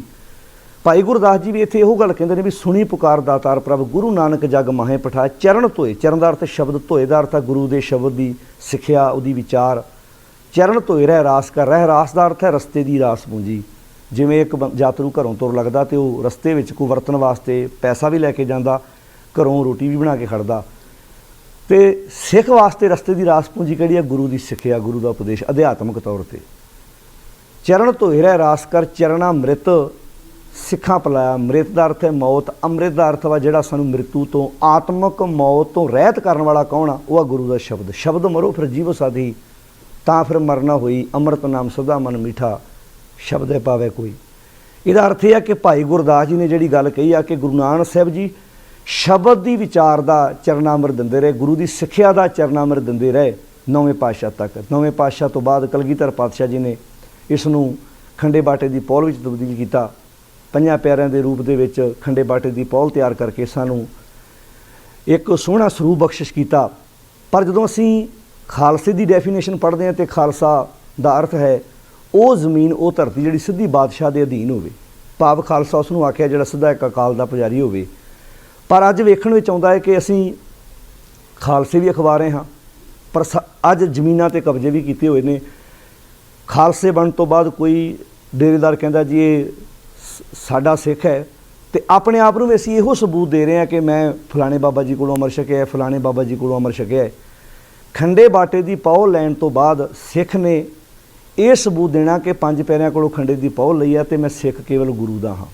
ਪਰ ਅੱਜ ਵੇਖਣ ਵਿੱਚ ਆਉਂਦਾ ਹੈ ਕਿ ਜਿਹੜੇ ਡੇਰਿਆਂ ਤੋਂ ਅਮਰ ਛਕਦੇ ਨੇ ਉਹ ਭਾਵੇਂ ਇਹ ਕਹਿੰਦੇ ਆ ਕਿ ਅਸੀਂ ਗੁਰੂ ਗ੍ਰੰਥ ਸਾਹਿਬ ਜੀ ਦੇ ਚਰਨੀ ਲੱਗੇ ਹਾਂ, ਗੁਰੂ ਗ੍ਰੰਥ ਸਾਹਿਬ ਜੀ ਦੇ ਲੜ ਲੱਗੇ ਹਾਂ, ਪਰ ਕਿਤੇ ਨਾ ਕਿਤੇ ਉਹਨਾਂ ਦੀ ਸੁਰਤ ਵਿੱਚ ਜਿਸ ਡੇਰੇ ਵਿੱਚ ਉਹਨਾਂ ਨੇ ਉਹ ਅਮਰ ਛਕਿਆ ਹੁੰਦਾ ਉਹਦਾ ਪ੍ਰਭਾਵ ਬਾਬੇ ਦਾ ਉਹਨਾਂ ਦੀ ਸੁਰਤ ਉੱਤੇ ਕਿਤੇ ਨਾ ਕਿਤੇ ਰਹਿ ਜਾਂਦਾ। ਤਾਂ ਹੀ ਤੁਸੀਂ ਵੇਖੋ ਜਿਹੜੇ ਡੇਰਿਆਂ ਨਾਲ ਜੁੜੇ ਆ ਉਹਨਾਂ ਦੀਆਂ ਬਾਬਿਆਂ ਦੀਆਂ ਫੋਟੋਆਂ ਘਰਾਂ ਵਿੱਚ ਲਾਈਆਂ, ਉਹਨਾਂ ਗਾੜੀ ਮੱਥੇ ਵੀ ਟੇਕਦੇ ਆ ਤੇ ਸਾਰੀ ਸਿੱਖਿਆ ਉਹਨਾਂ ਡੇਰਿਆਂ ਦੀ ਮੰਨਦੇ ਆ। ਤੇ ਸਿੱਖ ਹੋਣ ਦੇ ਨਾਤੇ ਸਾਡਾ ਫਰਜ਼ ਬਣਦਾ ਕਿ ਜੇ ਅਸੀਂ ਵਾਕਿਆ ਹੀ ਹਰ ਸਾਲ ਅਸੀਂ ਖਾਲਸੇ ਦਾ ਸਾਜਨਾ ਦਿਵਸ ਮਨਾਉਂਦੇ ਹਾਂ, ਜੇ ਵਾਕਿਆ ਕਿ ਅਸੀਂ ਅੰਦਰੋਂ ਗੁਰੂ ਦੇ ਨਾਲ ਪਿਆਰ ਕਰਦੇ ਹਾਂ, ਤਾਂ ਸਾਨੂੰ 5 ਪਿਆਰਿਆਂ ਦੇ ਕੋਲੋਂ ਖੰਡੇ ਦੀ ਪਹੁ ਲੈ ਕੇ ਡਾਇਰੈਕਟ ਗੁਰੂ ਗ੍ਰੰਥ ਸਾਹਿਬ ਜੀ ਦੀ ਵਿਚਾਰ ਨਾਲ ਜੁੜਨਾ ਚਾਹੀਦਾ। ਸਾਨੂੰ ਕਿਸੇ ਵੀ ਵਿਚੋਲੇ ਦੀ ਜ਼ਰੂਰਤ ਨਹੀਂ, ਕਿਉਂਕਿ ਗੁਰੂ ਸਾਹਿਬ ਨੇ ਉਸ ਪਰਮੇਸ਼ਰ ਦੇ ਨਾਲ ਜੁੜਨ ਵਾਸਤੇ ਗੁਰੂ ਨੂੰ ਵਿਚੋਲਾ ਕਿਹਾ। ਜੈਸਾ ਸਤਿਗੁਰ ਸੁਣੀਦਾ ਤੈਸੋ ਹੀ ਮੈਂ ਡੀਠ, ਵਿਛੜਿਆ ਮੇਲੇ ਪ੍ਰਭੂ ਹਰ ਦਰਗਾਹ ਕਾ ਬਸੀਠ। ਪਰ ਅੱਜ ਹਾਸੋਹੀਣੀ ਜੀ ਗੱਲ ਬਣ ਗਈ ਹੈ ਕਿ ਅਸੀਂ ਗੁਰੂ ਤੱਕ ਪਹੁੰਚਣ ਲਈ ਵੀ ਵਿਚੋਲੇ ਲੱਭਦੇ ਪਏ ਹਾਂ। ਸਾਨੂੰ ਗੁਰੂ ਤੱਕ ਪਹੁੰਚਣ ਲਈ ਕਿਸੇ ਵਿਚੋਲੇ ਦੀ ਜ਼ਰੂਰਤ ਨਹੀਂ ਹੈ, ਬਲਕਿ ਸਾਨੂੰ ਗੁਰੂ ਦੀ ਸਿੱਖਿਆ ਉੱਤੇ ਪਹਿਰਾ ਦੇ ਕੇ ਗੁਰੂ ਦੇ ਉਪਦੇਸ਼ ਨੂੰ ਮੰਨ ਕੇ ਆਪਣੀ ਜ਼ਿੰਦਗੀ ਵਿੱਚ ਧਾਰਨ ਕਰਨ ਦੀ ਜ਼ਰੂਰਤ ਹੈ। ਕਿਉਂਕਿ ਅੱਜ ਖੰਡੇ ਬਾਟੇ ਦੀ ਪਹੁਲ ਦੇ ਨਾਲ ਤਰ੍ਹਾਂ ਤਰ੍ਹਾਂ ਦੇ ਵਹਿਮ ਭਰਮ ਪਖੰਡ ਖੜੇ ਕਰ ਦਿੱਤੇ ਗਏ ਨੇ। ਅੱਜ ਸਾਨੂੰ ਲੋੜ ਹੈ ਕਿ ਡੇਰਿਆਂ ਦੀ ਮਰਿਆਦਾ ਛੱਡ ਕੇ ਜਿਹੜੀ ਅਕਾਲ ਤਖਤ ਵੱਲੋਂ ਪ੍ਰਵਾਨ ਸਿੱਖ ਰਹਿਤ ਮਰਿਆਦਾ ਉਹਦੇ ਉੱਤੇ ਪਹਿਰਾ ਦਈਏ, ਉਹਨੂੰ ਸਮਝੀਏ, ਕਿਉਂਕਿ ਉਹਦੇ ਵਿੱਚ ਖੰਡੇ ਦੀ ਪਹੁਲ ਤਿਆਰ ਕਰਨ ਦੀਆਂ ਜੋ ਵਿਧੀਆਂ ਵਿਧਾਨ ਜੋ ਤਰੀਕੇ ਦੱਸੇ ਹੋਏ ਨੇ, ਉਸ ਤੋਂ ਬਾਅਦ ਖੰਡੇ ਦੀ ਪਹੁਲ ਲੈਣ ਤੋਂ ਬਾਅਦ ਜਿਹੜੇ ਤਰ੍ਹਾਂ ਤਰ੍ਹਾਂ ਦੇ ਵਹਿਮ ਭਰਮਾਂ, ਨੱਕ ਛਿੱਦ ਕੰਨ ਛਿੱਦ ਗਹਿਣਾ ਨਹੀਂ ਪਾਉਣਾ, ਕਿਉਂਕਿ ਜਿਹੜੇ ਡੇਰਿਆਂ ਕੋਲ ਅਮਰ ਛਕਦੇ ਆ ਉੱਥੇ ਕਹਿੰਦੇ ਜੀ 40 ਦਿਨ ਤੁਸੀਂ ਇਹ ਗਹਿਣਾ ਨਾ ਪਾਓ, 40 ਦਿਨ ਬਾਅਦ ਪਾ ਲਓ। ਇੱਦਾਂ ਦੇ ਅਨੇਕਾਂ ਭਰਮ ਜਿਹੜੇ ਸਾਡੀ ਸਾਹਮਣੇ ਖੜੇ ਕੀਤੇ ਗਏ ਨੇ। ਅੱਜ ਸਾਡਾ ਫਰਜ਼ ਬਣਦਾ ਕਿ ਅਸੀਂ ਅਕਾਲ ਤਖਤ ਵੱਲੋਂ ਜਿਹੜੀ ਪ੍ਰਵਾਨ ਸਿੱਖ ਰਹਿਤ ਮਰਿਆਦਾ ਆਪ ਖੁਦ ਪੜ੍ਹੀਏ, ਖੁਦ ਪ੍ਰਚਾਰੀਏ, ਖੁਦ ਆਪਣੇ ਬੱਚਿਆਂ ਨੂੰ ਦੱਸੀਏ ਅਤੇ ਨਿਰੋਲ ਗੁਰੂ ਗ੍ਰੰਥ ਸਾਹਿਬ ਮਹਾਰਾਜ ਜੀ ਦੀ ਵਿਚਾਰਧਾਰਾ ਆਪ ਪੜ੍ਹਨ ਦਾ ਯਤਨ ਕਰੀਏ, ਉਹਦਾ ਅਧਿਐਨ ਕਰੀਏ, ਸਹਿਜ ਪਾਠ ਕਰੀਏ। ਕਿਉਂਕਿ ਅੱਜ ਬੜਾ ਵਧੀਆ ਸਾਡੇ ਕੋਲ ਸਾਧਨ ਆ, ਕਿਉਂਕਿ ਇੰਟਰਨੈੱਟ ਦਾ ਮੇਰੇ ਖਿਆਲ 'ਚ ਕੋਈ ਵੀ ਪਰਿਵਾਰ ਐਸਾ ਨਹੀਂ ਜਿਨ੍ਹਾਂ ਦੇ ਘਰਾਂ ਵਿੱਚ ਇੰਟਰਨੈੱਟ ਦੀ ਸੁਵਿਧਾ ਨਾ ਹੋਵੇ। ਅਸੀਂ ਆਪਣੇ ਬੱਚਿਆਂ ਨੂੰ ਗੁਰਬਾਣੀ ਦੇ ਅਰਥ ਆਪ ਪੜ੍ਹ ਕੇ ਸੁਣਾ ਸਕਦੇ ਹਾਂ, ਵਿਚਾਰ ਦੇ ਸਕਦੇ ਹਾਂ। ਪੁਰਾਣਾ ਸਮਾਂ ਸੀ ਜਦੋਂ ਇਹਨਾਂ ਚੀਜ਼ਾਂ ਦਾ ਪ੍ਰਬੰਧ ਨਹੀਂ ਸੀ, ਕੋਈ ਕਿਸੇ ਕੋਲ ਕਿਤਾਬ ਨਹੀਂ ਸੀ, ਕੋਈ ਖਰੀਦ ਨਹੀਂ ਸੀ ਸਕਦਾ। ਹੁਣ ਤਾਂ ਸਾਡੇ ਕੋਲ ਐਡੇ ਵਧੀਆ ਸਾਧਨ ਹੈ। ਹੁਣ ਤਾਂ ਇਸ ਤਰ੍ਹਾਂ ਵਾ ਜਿਵੇਂ ਸਾਡੇ ਸਰਾਣੇ ਪਿਆ ਪਾਣੀ ਆ, ਬਿਲਕੁਲ ਸਾਡੇ ਕੋਲ, ਅਸੀਂ ਹੁਣ ਉਸ ਨੂੰ ਨਾ ਪੀਏ ਇਹ ਸਾਡੀ ਆਪਣੀ ਬਦਕਿਸਮਤੀ ਆ। ਸਾਡੇ ਸਾਹਮਣੇ ਭੋਜਨ ਪਿਆ, ਅਸੀਂ ਆਪ ਨਾ ਖਾਈਏ ਤੇ ਇਹ ਸਾਡੀ ਆਪਣੀ ਬਦਕਿਸਮਤੀ ਆ। ਸਭ ਕੁਝ ਸਾਡੇ ਕੋਲ ਪਿਆ, ਪਰ ਸਾਨੂੰ ਪੜ੍ਹਨਾ ਤੇ ਵਿਚਾਰਨਾ ਆਪ ਪੈਣਾ ਵਾ। ਤਾਂ ਹੀ ਸਾਡੇ ਇਹ ਹਰ ਸਾਲ ਆਏ ਦਿਨ, ਚਾਹੇ ਉਹ ਕਿਸੇ ਗੁਰੂ ਸਾਹਿਬ ਦਾ ਪ੍ਰਕਾਸ਼ ਪੁਰਬ ਹੋਵੇ, ਚਾਹੇ ਕਿਸੇ ਸਿੱਖ ਦਾ ਜਾਂ ਗੁਰੂ ਸਾਹਿਬ ਦਾ ਸ਼ਹੀਦੀ ਦਿਨ ਹੋਵੇ, ਚਾਹੇ ਖਾਲਸੇ ਦਾ ਸਾਜਨਾ ਦਿਵਸ ਹੋਵੇ, ਤਾਂ ਹੀ ਸਾਡੇ ਮਨਾਉਣੇ ਇਹ ਸਫਲ ਵਾ। ਅਤੇ ਫਿਰ ਬੇਨਤੀ ਕਰਨੀ ਚਾਹੁੰਦਾ, ਖਾਲਸਦਾਰ ਸਾਹਿਬ ਜ਼ਮੀਨ ਜਿਹੜੀ ਸਿੱਧੀ ਬਾਦਸ਼ਾਹ ਦੇ ਅਧੀਨ ਹੋਵੇ ਅਤੇ ਖਾਲਸਾ ਉਸ ਨੂੰ ਕਿਹਾ ਜਾਂਦਾ ਸੀ ਜਿਹੜਾ ਸਿੱਧਾ ਅਕਾਲ ਦਾ ਪੁਜਾਰੀ ਹੋਵੇ।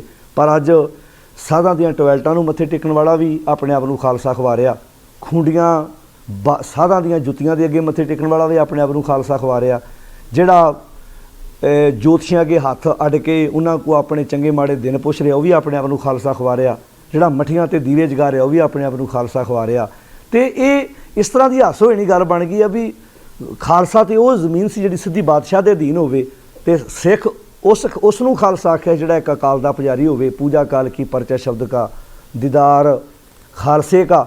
ਆਉਣ ਵਾਲੇ ਸਮੇਂ 'ਚ ਕਿਤੇ ਇੰਝ ਨਾ ਹੋਵੇ ਅੰਦਰੋਂ ਬੰਦਾ ਗਧਾ ਹੋਵੇ ਅਤੇ ਬਾਹਰੋਂ ਰੂਪ ਆਪਣਾ ਉਹ ਸਿੱਖੀ ਵਾਲਾ ਧਾਰਨ ਕਰ ਲਵੇ। ਬਾਣੀ ਵਿੱਚ ਗਧਾ ਉਸ ਨੂੰ ਆਖਿਆ ਤਿਆਗ ਸੁਆਮੀ ਆਨ ਕੋ ਚਿਤਵਤ ਮੂੜ ਮੁਗਧ ਖਲ ਖਰਤੇ। ਬਾਣੀ 'ਚ ਲਿਖਿਆ ਜਿਹੜਾ ਇੱਕ ਰੱਬ ਨੂੰ ਛੱਡ ਕੇ ਥਾਂ ਥਾਂ 'ਤੇ ਮੱਥੇ ਟੇਕਦਾ, ਸਾਹਿਬ ਦੀ ਬਾਣੀ ਉਸ ਨੂੰ ਗਧਾ ਭਾਵ ਖੋਤਾ ਆਖਦੀ ਹੈ। ਕਿਤੇ ਇਹ ਨਾ ਹੋਵੇ ਸਾਡੀ ਬਾਹਰੋਂ ਵੇਖਣ ਨੂੰ ਦਿੱਖ ਸ਼ੇਰਾਂ ਵਾਲੀ ਹੋਵੇ ਅਤੇ ਅੰਦਰੋਂ ਅਸੀਂ ਗਧਿਆਂ ਵਾਲੇ ਕੰਮ ਕਰਦੇ ਹੋਈਏ। ਤਾਂ ਹੀ ਸਾਡੇ ਦਿਨ ਮਨਾਏ ਸਫਲ ਆ ਕਿ ਅਸੀਂ ਉਸ ਪਰਮਾਤਮਾ ਦੇ ਰੂਪ ਬਣ ਕੇ ਪਰਮਾਤਮਾ ਦੀ ਵਿਚਾਰ ਆਪਣੀ ਜ਼ਿੰਦਗੀ ਵਿੱਚ ਧਾਰਨ ਕਰਕੇ ਅਸਲੀ ਖਾਲਸੇ ਬਣ ਸਕੀਏ ਅਤੇ ਮਾਣ ਨਾ ਕਹਿ ਸਕੀਏ ਅਸੀਂ ਉਸ ਅਕਾਲ ਦੇ ਪੁਜਾਰੀ ਹਾਂ, ਅਤੇ ਕਹਿ ਸਕੀਏ ਏਕੋ ਹੈ ਭਾਈ ਏਕੋ ਹੈ ਸਾਹਿਬ ਮੇਰਾ ਏਕੋ ਹੈ।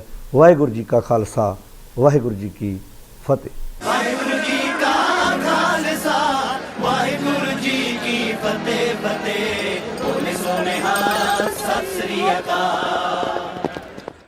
ਦਸਮੇਸ਼ ਪਿਤਾ ਨੇ ਖਾਲਸੇ ਦੀ ਸਾਜਨਾ ਕਰਕੇ ਸਿੱਖ ਤੋਂ ਸੰਤ ਸਿਪਾਹੀ ਬਣਾ ਕੇ ਖਾਲਸਾ ਫੌਜ ਬਣਾਈ, ਖਾਲਸੇ ਨੂੰ ਆਪਣਾ ਰੂਪ ਦੱਸਿਆ, ਅੰਮ੍ਰਿਤ ਦੀ ਦਾਤ ਬਖਸ਼ ਕੇ 5 ਪਿਆਰੇ ਸਾਜੇ, ਸਿੰਘ ਸਜਾਏ, ਉਹਨਾਂ ਨੂੰ ਗੁਰੂ ਦਾ ਦਰਜਾ ਦੇ ਕੇ ਆਪ ਚੇਲਾ ਬਣ ਕੇ ਉਹਨਾਂ ਤੋਂ ਅੰਮ੍ਰਿਤ ਦੀ ਦਾਤ ਮੰਗੀ, ਆਪ ਵੀ ਅੰਮ੍ਰਿਤ ਛਕ ਕੇ ਗੋਬਿੰਦ ਰਾਏ ਤੋਂ ਗੋਬਿੰਦ ਸਿੰਘ ਬਣੇ। ਵਾਹੋ ਵਾਹੋ ਗੋਬਿੰਦ ਸਿੰਘ ਆਪੇ ਗੁਰਚੇਲਾ। ਇੱਕ ਧਾਰਮਿਕ ਗੀਤ ਸੁਣਦੇ ਹਾਂ ਭਾਈ ਮਨਜੀਤ ਸਿੰਘ ਅਤੇ ਭਾਈ ਅਮਰਜੀਤ ਸਿੰਘ USA ਵਾਲਿਆਂ ਤੋਂ। 20-22 ਸਾਲ ਪਹਿਲਾਂ ਅਸੀਂ ਉਹਨਾਂ ਦੀ ਐਲਬਮ ਜਨਮ ਖਾਲਸੇ ਦਾ ਚਰਨਜੀਤ ਆਹੂਜਾ ਦੇ ਸੰਗੀਤ ਦੇ ਵਿੱਚ ਰਿਲੀਜ਼ ਕੀਤੀ ਸੀ। ਆਓ ਉਸ ਦਾ ਟਾਈਟਲ ਗੀਤ ਸੁਣਦੇ ਹਾਂ, ਜਿਸ ਦੇ ਵਿੱਚ ਉਸ ਸਮੇਂ ਦੇ ਸਰੀ ਅਤੇ ਵੈਨਕੂਵਰ ਦੇ ਵਿੱਚ ਜੋ ਨਗਰ ਕੀਰਤਨ ਹੋਏ ਸਨ ਉਹਨਾਂ ਦੀਆਂ ਝਲਕੀਆਂ ਵੀ ਵੇਖਾਂਗੇ। ਇਸ ਤੋਂ ਬਾਅਦ ਪ੍ਰਸਿੱਧ ਐਕਟਰ, ਗੀਤਕਾਰ ਅਤੇ ਗਾਇਕ ਤਰਸੇਮ ਜੱਸੜ ਨਾਲ ਮੁਲਾਕਾਤ ਕਰਾਂਗੇ।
ਜਨਮ ਖਾਲਸੇ ਦਾ,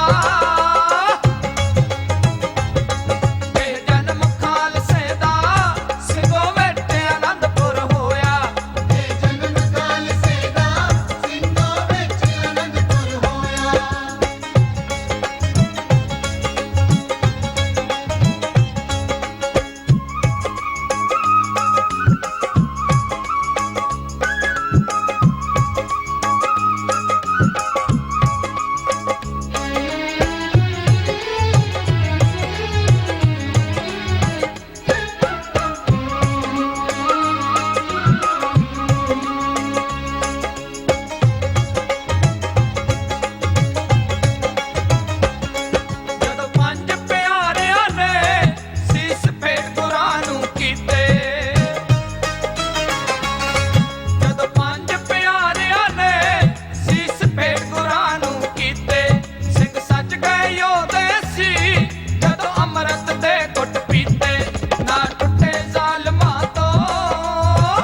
ਪੰਜਾਬੀ ਗੀਤ ਸੰਗੀਤ ਦੇ ਵਿੱਚ ਬਹੁਤ ਹੀ ਸਾਫ਼ ਸੁਥਰਾ ਨਾਂ ਤੇ ਬਾਅਦ ਦੇ ਵਿੱਚ ਫਿਲਮਾਂ ਦੇ ਵਿੱਚ ਸਾਫ਼ ਸੁਥਰੀਆਂ ਪਰਿਵਾਰਕ ਫਿਲਮਾਂ ਦੇ ਵਿੱਚ ਬਹੁਤ ਵਧੀਆ ਨਾਂ ਬਣਾ ਚੁੱਕੇ ਤਰਸੇਮ ਜੱਸੜ ਜਿਹੜੇ ਕਿ ਗੀਤਕਾਰ ਵੀ ਹਨ, ਗਾਇਕ ਵੀ ਹਨ ਤੇ ਵਧੀਆ ਐਕਟਰ ਹਨ।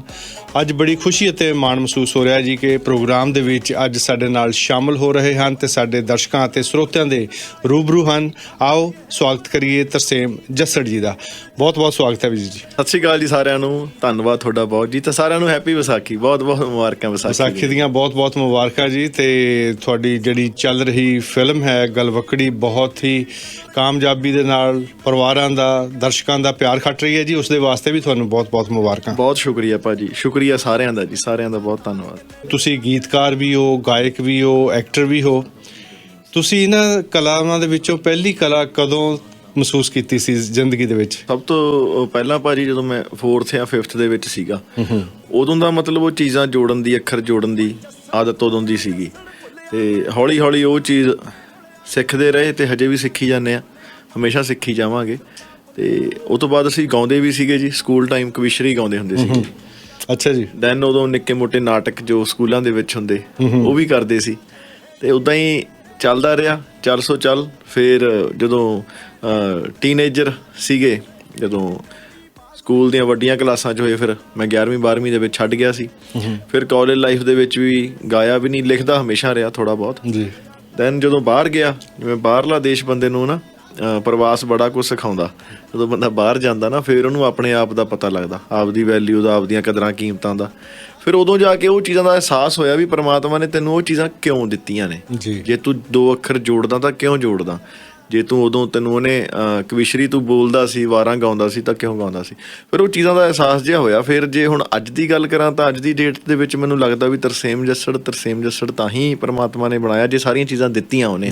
ਫਿਰ ਚਾਹੇ ਉਹ ਅਦਾਕਾਰੀ ਆ, ਚਾਹੇ ਸਿੰਗਿੰਗ ਆ, ਚਾਹੇ ਲਿਖਤਾ। ਜਿਹੜੀਆਂ ਫਿਲਮਾਂ ਤੁਹਾਡੀਆਂ, ਰੱਬ ਦਾ ਰੇਡੀਓ ਦੀ ਗੱਲ ਕਰ ਲਓ, ਊੜਾ ਐੜਾ, ਅਫਸਰ, ਸਰਦਾਰ ਮੁਹੰਮਦ, ਤੇ ਇਹ ਫਿਲਮਾਂ ਜਿਹੜੀਆਂ ਕਮਾਲ ਦੀਆਂ ਫਿਲਮਾਂ ਰਹੀਆਂ ਔਰ ਇੱਕ ਦੂਜੇ ਤੋਂ ਵੱਖਰੀਆਂ ਰਹੀਆਂ।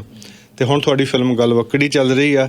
ਇੱਦਾਂ ਨਹੀਂ ਹੈ ਕਿ ਠੱਪਾ ਛਾਪ ਜੇ ਆਹ ਚੀਜ਼ ਕਾਮਯਾਬ ਹੋ ਗਈ ਤੇ ਤੁਸੀਂ ਹਮੇਸ਼ਾ ਹੀ ਵੱਖਰਾ ਕਨਸੈਪਟ ਲੈ ਕੇ ਆਂਦਾ। ਤੇ ਇਹ ਗਲਵੱਕੜੀ ਬਾਰੇ ਜ਼ਰੂਰ ਦੱਸੋ ਸਾਡੇ ਸੁਣਨ ਵਾਲਿਆਂ ਨੂੰ ਕਿ ਇਸ ਦੀ ਖਾਸੀਅਤ ਤੇ ਬਾਕੀ ਫਿਲਮਾਂ ਨਾਲੋਂ ਕਿਵੇਂ ਵੱਖਰੀ ਆ। ਭਾਜੀ ਸਾਰੀਆਂ ਹੀ ਆਪਣੇ ਆਪ ਦੇ ਵਿੱਚ, ਜਿਵੇਂ ਤੁਸੀਂ ਕਿਹਾ, ਮਤਲਬ ਥੈਂਕ ਯੂ ਤੁਹਾਡਾ ਵੀ ਤੁਸੀਂ ਉਹ ਚੀਜ਼ ਸਮਝਿਆ, ਉਹ ਫੀਲ ਕਰਦੇ ਹੋ, ਹੈ ਨਾ। ਸਾਰੀਆਂ ਫਿਲਮਾਂ ਆਪਣੇ ਆਪ 'ਚ ਭਾਜੀ ਅਲੱਗ ਹੀ ਕਰਨ ਦੀ ਕੋਸ਼ਿਸ਼ ਕੀਤੀ ਆ। ਜਿਵੇਂ ਹਰੇਕ ਦਾ ਕਨਸੈਪਟ ਮੈਨੂੰ ਇਹ ਆ ਵੀ ਉਹ ਹੋਣਾ ਚਾਹੀਦਾ, ਨਵਾਂ ਹੋਣਾ ਚਾਹੀਦਾ, ਪਲੱਸ ਰੀਅਲਿਸਟਿਕ ਹੋਣਾ ਚਾਹੀਦਾ। ਇਹ ਸਾਡਾ ਜ਼ਰੂਰ ਟਾਰਗੇਟ ਰਿਹਾ। ਗਲਵੱਕੜੀ ਵੀ ਇੱਦਾਂ ਹੀ ਆ। ਇੱਕ ਗਲਵੱਕੜੀ ਜਿਵੇਂ ਜੋ ਇਹਦਾ ਟਾਈਟਲ ਆ, ਜਿਵੇਂ ਇੱਕ ਟਾਈਟਲ ਦੇ ਨਾਲ ਫਿਲਮ ਨੂੰ ਜਾਣਾ ਬਹੁਤ ਜ਼ਰੂਰੀ ਹੈ ਮੈਨੂੰ ਲੱਗਦਾ ਹੁੰਦਾ। ਗਲਵੱਕੜੀ ਟਾਈਟਲ ਇੱਦਾਂ ਦਾ ਵੀ ਉਹ ਗਲਵੱਕੜੀ, ਪਿਆਰ ਦੀ ਗਲਵੱਕੜੀ ਦੀ ਕਹਾਣੀ ਆ। ਇਹੀ ਫਿਲਮ ਦੀ ਕਹਾਣੀ ਆ, ਪਿਆਰ ਦੀ ਕਹਾਣੀ ਆ, ਰਿਸ਼ਤਿਆਂ ਦੀ ਕਹਾਣੀ ਆ, ਰਿਸ਼ਤਿਆਂ ਦੀ ਸਾਂਝ ਦੀ ਕਹਾਣੀ ਆ। ਤੇ ਹੁਣ ਸਿਨੇਮਾ ਦੇ ਵਿੱਚ ਲੱਗੀ ਹੋਈ ਆ ਜੀ। ਹੁਣ ਲੌਂਗ ਵੀਕਐਂਡ ਆ ਰਿਹਾ। ਸਾਰਿਆਂ ਨੂੰ ਮੇਰੇ ਵੱਲੋਂ ਅਪੀਲ ਵੀ ਆ ਵੀ ਜਾਓ, ਤੁਸੀਂ ਇੰਜੋਏ ਕਰੋ। ਜਿਨ੍ਹਾਂ ਨੇ ਹਜੇ ਤੱਕ ਨਹੀਂ ਦੇਖੀ ਤੇ ਇੱਥੇ ਥੀਏਟਰ ਵਿਜ਼ਿਟ ਵੀ ਕਰਾਂਗੇ, ਤਾਂ ਹੀ ਹੁਣ ਵੈਨਕੂਵਰ ਆਏ ਆ ਜੀ। ਜੀ ਹਮੇਸ਼ਾ ਹੀ ਸਾਨੂੰ ਵੈਸੇ ਬਹੁਤ ਮਾਣ ਰਿਹਾ ਜੀ ਇੱਥੇ ਸਰੀ, ਵੈਨਕੂਵਰ ਆਸ-ਪਾਸ ਜਿੰਨਾ ਵੀ ਸਾਡਾ ਗ੍ਰੇਟਰ ਵੈਨਕੂਵਰ, ਐਬਸਫੋਰਡ, ਮਿਸ਼ਨ ਤੱਕ ਪੰਜਾਬੀ ਜਿਹੜੇ ਆ, ਪੰਜਾਬੀ ਫਿਲਮਾਂ ਨੂੰ ਬਹੁਤ ਪਿਆਰ ਦਿੰਦੇ ਆ ਜੀ। ਹਮੇਸ਼ਾ ਉਹਨੇ ਵਧੀਆ ਸਿਨੇਮੇ ਨੂੰ ਜਿਹੜਾ ਆ ਕਾਮਯਾਬ ਕੀਤਾ ਤੇ ਇਸ ਫਿਲਮ ਨੂੰ ਵੀ ਬਹੁਤ ਵਧੀਆ ਹੁੰਗਾਰਾ ਦੇ ਰਹੇ ਆ। ਤੇ ਤੁਹਾਡੀ ਮੈਂ ਇੱਕ ਬੈਨਰ ਦੇਖਦਾ ਹੁੰਦਾ, ਵੇਲੀ ਜਨਤਾ ਜੀ, ਇਹ ਕਿੱਥੋਂ ਆਇਆ ਜੀ? ਕੰਪਨੀ ਦਾ ਨਾਮ ਵੱਖ-ਵੱਖ ਤਰ੍ਹਾਂ ਦੇ ਹੁੰਦੇ ਆ, ਇਹਦੇ ਬਾਰੇ ਜ਼ਰੂਰ ਕਈ ਵਾਰੀ ਦਿਮਾਗ 'ਚ ਆਉਂਦਾ। ਇਹ ਬੜਾ ਸਵਾਲ ਮਤਲਬ ਸਾਨੂੰ ਪੁੱਛਿਆ ਜਾਂਦਾ ਜੀ ਇਹ, ਕਿਉਂਕਿ ਜਦੋਂ ਅਸੀਂ ਐਲਬਮ ਕੀਤੀ ਸੀ ਸਭ ਤੋਂ ਪਹਿਲਾਂ, ਜਦੋਂ ਜਿੱਥੋਂ ਸਾਡੀ ਸ਼ੁਰੂਆਤ ਹੋਈ, ਕੁਲਵੀਰ ਦੀ ਐਲਬਮ ਸੀ ਵੇਲੀ ਜਨਤਾ, ਮੈਂ ਉਹ ਗੀਤ ਲਿਖਿਆ ਸੀਗਾ। ਉਦੋਂ ਬਾਅਦ ਨਾ ਸਾਨੂੰ ਸਾਰੇ ਜਦੋਂ ਵੀ ਕਿਤੇ ਜਾਣਾ, ਕੁਲਵੀਰ ਨੇ ਚਾਹੇ ਸ਼ੋਅ ਲਾਉਣੇ, ਚਾਹੇ ਮੈਨੂੰ ਕਿਸੇ ਨੇ ਮਿਲਣਾ ਜਾਂ ਕਿਤੇ ਦੇਖਣਾ, ਲੱਗਣਾ ਬਾਈ ਉਹ ਵੇਲੀ ਜਨਤਾ ਵਾਲੇ ਆ ਗਏ, ਵੇਲੀ ਜਨਤਾ ਵਾਲੇ ਆ ਗਏ। ਦੈਨ ਜਦੋਂ ਅਸੀਂ ਰੈਕੋਰਡ ਲੇਬਲ ਆਪਣਾ ਲਾਇਆ ਤਾਂ ਸਾਨੂੰ ਲੱਗਿਆ ਵੀ ਸਾਡੇ ਲਈ ਇਹੀ ਨਾਮ ਆ ਜਿਹੜਾ ਇਹਦੇ ਵਿੱਚ ਹੁਣ ਤਰਸੇਮ ਜੱਸੜ, ਕੁਲਵੀਰ ਝਿੰਜਰ, ਸਾਡੇ ਸਾਰੇ ਦੋਸਤ ਮਿੱਤਰ ਸਾਰੇ ਹੀ ਆ ਗਏ, ਜਿਹੜਾ ਸਾਨੂੰ ਲੋਕਾਂ ਨੇ ਨਾਮ ਦਿੱਤਾ। ਦੈਨ ਫਿਰ ਇਹੀ ਨਾਮ ਉਦੋਂ ਦਾ ਚੱਲਦਾ। ਰੱਬ ਦਾ ਰੇਡੀਓ 1 ਤੇ 2 ਨਾਂ ਰੱਖ ਲਏ ਜਾਂਦੇ ਆ, ਪਰ ਸੀਕੁਐਂਸ ਦੇ ਵਿੱਚ ਇਹ ਪੰਜਾਬੀ ਫਿਲਮ ਪਹਿਲੀ ਵੇਖਣ ਨੂੰ ਮਿਲੀ ਸੀ, ਜਿਹੜੀ ਕਿ ਜਿੱਥੋਂ ਪਹਿਲੀ ਖਤਮ ਹੁੰਦੀ ਆ ਦੂਸਰੀ ਉੱਥੋਂ ਸ਼ੁਰੂ ਹੁੰਦੀ ਆ। ਫਿਲਮਾਂ ਤੁਹਾਡੀਆਂ ਸਾਰੀਆਂ ਹੀ ਟੌਪ ਤੇ ਆ, ਪਰ ਇਹ ਫਿਲਮ ਜਿਹੜੀ ਆ ਦੂਜੀ ਜੇ ਕਹਿ ਦਈਏ ਪਹਿਲੀ ਨੂੰ ਕੋਈ ਵੀ ਨੰਬਰ ਉਹਦਾ ਘੱਟ ਨਹੀਂ ਸੀਗਾ। ਤੀਜੀ ਬਣਾਓਗੇ? ਬਿਲਕੁਲ ਭਾਜੀ, ਉਹਦੀ ਤੀਜੀ ਬਣਾਉਣੀ ਹੈ ਜੀ ਜ਼ਰੂਰ, ਕਿਉਂਕਿ ਉਹਦੀ ਬਹੁਤ ਜ਼ਿਆਦਾ ਇੱਕ ਤਾਂ ਸਾਡਾ ਆਪਣੇ ਆਪ ਨੂੰ ਇੱਕ ਤਾਂਘ ਹੈ ਜੀ, ਜਿਹੜਾ ਰੱਬ ਦਾ ਰੇਡੀਓ ਦਾ ਕਨਸੈਪਟ ਸੀ ਫਿਲਮ ਦਾ, ਜੋ ਉਹਦੀ ਲਾਈਨ ਸੀ ਹੈ ਨਾ, ਉਹ ਇੱਕ ਬਹੁਤ ਅਲੱਗ ਸੀ, ਫਰੈਸ਼ ਸੀਗੀ ਹੈ ਨਾ। ਅਤੇ ਇੱਕ ਉਹ ਸਾਰਿਆਂ ਦੇ ਇੰਨੀ ਕੁ ਦਿਲਾਂ 'ਚ ਬੜੀ ਆ, ਮੈਨੂੰ ਲੱਗਦਾ ਵੀ ਜੇ ਕਿਤੇ ਕੋਈ ਬੰਦਾ ਪੰਜਾਬੀ ਫਿਲਮਾਂ ਦੀ ਗੱਲ ਕਰੂਗਾ ਕਦੇ ਵੀ, ਤਾਂ ਉਹਦੇ ਵਿੱਚ ਰੱਬ ਦਾ ਰੇਡੀਓ ਦਾ ਜ਼ਿਕਰ ਜ਼ਰੂਰ ਆਊਗਾ। ਜੇ ਵੀ ਉਹ 5-10 ਫਿਲਮਾਂ ਦੀ ਗੱਲ ਕਰੂ ਤਾਂ ਉਹਦੇ ਵਿੱਚ ਰੱਬ ਦਾ ਰੇਡੀਓ ਦਾ ਜ਼ਿਕਰ ਜ਼ਰੂਰ ਆਊਗਾ। ਅਤੇ ਸਾਨੂੰ ਇੰਨੀ ਜ਼ਿਆਦਾ ਮਤਲਬ ਸਾਰਿਆਂ ਵੱਲੋਂ ਇਹ ਆ ਰਹੇ ਨੇ ਮੈਸੇਜਿਸ, ਮੇਲਸ ਵੀ ਤੁਸੀਂ ਉਹਦਾ ਅਗਲੇ ਪਾਰਟ ਦੀ ਅਸੀਂ ਵੇਟ ਕਰ ਰਹੇ ਹਾਂ, ਬਣਾਓ, ਲੈ ਕੇ ਆਓ। ਉਹਦੇ 'ਤੇ ਲੱਗੇ ਆ ਭਾਜੀ, ਸਾਲ ਹੋ ਗਿਆ ਸਾਨੂੰ ਆਲਰੇਡੀ ਉਹਦੀ ਸਟੋਰੀ 'ਤੇ ਲੱਗਿਆਂ ਨੂੰ। ਪਰ ਸਾਨੂੰ ਉਹੀ ਹੈ, ਤਸੱਲੀ ਪੂਰੀ ਹੋਣੀ ਚਾਹੀਦੀ ਹੈ, ਕਿਉਂਕਿ ਜਦੋਂ ਫਰੈਂਚਾਈਜ਼ ਵੱਡੀ ਹੋਵੇ ਤਾਂ ਆਊਟਲੈਟ ਵੱਡਾ ਖੋਲ੍ਹਣਾ ਪੈਂਦਾ। ਅਤੇ ਉਹੀ ਚੀਜ਼ ਆ, ਉਹ ਤੀਜੀ ਦੀ ਜ਼ਿੰਮੇਵਾਰੀ ਸਾਡੇ 'ਤੇ ਬਹੁਤ ਭਾਰੀ ਆ ਵੀ ਉਹਦੀ ਪੂਰੀ ਤਸੱਲੀ ਨਾਲ ਅਤੇ ਚੰਗੇ ਤਰੀਕੇ ਨਾਲ ਸਾਨੂੰ ਇਹ ਆ ਵੀ ਅਸੀਂ ਲੈ ਕੇ ਆਈਏ। ਇੱਕ ਮੈਂ ਹੋਰ ਚੀਜ਼ ਦੇਖੀ ਸੀ ਤੁਹਾਡੀ ਉਸ ਫਿਲਮ ਦੇ ਵਿੱਚ ਕਿ ਸਾਡੇ ਕੋਲ ਬਹੁਤ ਪੁਰਾਣਾ ਖਜ਼ਾਨਾ ਪਿਆ ਹੈਗਾ, ਜਿਸ ਦੇ ਵਿੱਚ ਬਹੁਤ ਵਧੀਆ ਸੰਗੀਤ ਪਿਆ, ਉਹਨਾਂ ਨੂੰ ਤੁਸੀਂ ਰਿਵਾਈਵ ਕੀਤਾ। ਰਫੀ ਸਾਹਿਬ ਤੇ ਆਸ਼ਾ ਭੋਂਸਲੇ ਦੀ ਆਵਾਜ਼ ਦੇ ਵਿੱਚ ਫਿਲਮ ਸੱਸੀ ਪੁੰਨੂ ਦਾ ਗਾਣਾ ਦੁਬਾਰਾ ਰਿਵਾਈਵ ਕੀਤਾ, ਜਿਹੜਾ ਕਿ ਉਸ ਵੇਲੇ ਭਾਵਨਾ ਭੱਟ ਅਤੇ ਸਤੀਸ਼ ਕੌਲ ਉਹਨਾਂ ਤੇ ਫਿਲਮਾਇਆ ਸੀ। ਬਿਲਕੁਲ ਜੀ। ਤੇ ਹੁਣ ਉਹ ਤੁਹਾਡੇ ਉੱਤੇ ਫਿਲਮਾਇਆ ਗਿਆ ਸਿਮੀ ਚਾਹਲ ਦੇ ਨਾਲ। ਸੋ ਬੜੀ ਖੂਬਸੂਰਤ ਇਹ ਤੁਹਾਡੀ ਇਹ ਸੋਚ ਸੀਗੀ। ਅੱਗੋਂ ਵੀ ਕੋਈ ਇੱਦਾਂ ਦੀ ਗੱਲਬਾਤ ਹੋਏਗੀ ਫਿਲਮ 'ਚ? ਟਰਾਈ ਕਰਾਂਗੇ ਭਾਜੀ ਜ਼ਰੂਰ, ਮਤਲਬ ਕਿਉਂਕਿ ਉਹ ਫੀਲ ਭਾਜੀ ਉਹ ਟਾਈਮ 'ਚ ਲੈ ਜਾਂਦਾ ਆਪਾਂ, ਜੋੜ ਦਿੰਦਾ ਜੀ ਉਹ ਚੀਜ਼ਾਂ ਨਾਲ, ਵੀ ਉਹ ਟਾਈਮ ਦਾ ਮਿਊਜ਼ਿਕ ਹੋਵੇ, ਕੁਛ ਹੋਵੇ, ਪਰ ਉਹ ਮਤਲਬ ਹਾਰਡ ਹੁੰਦਾ ਸਮ ਟਾਈਮ ਨਾ।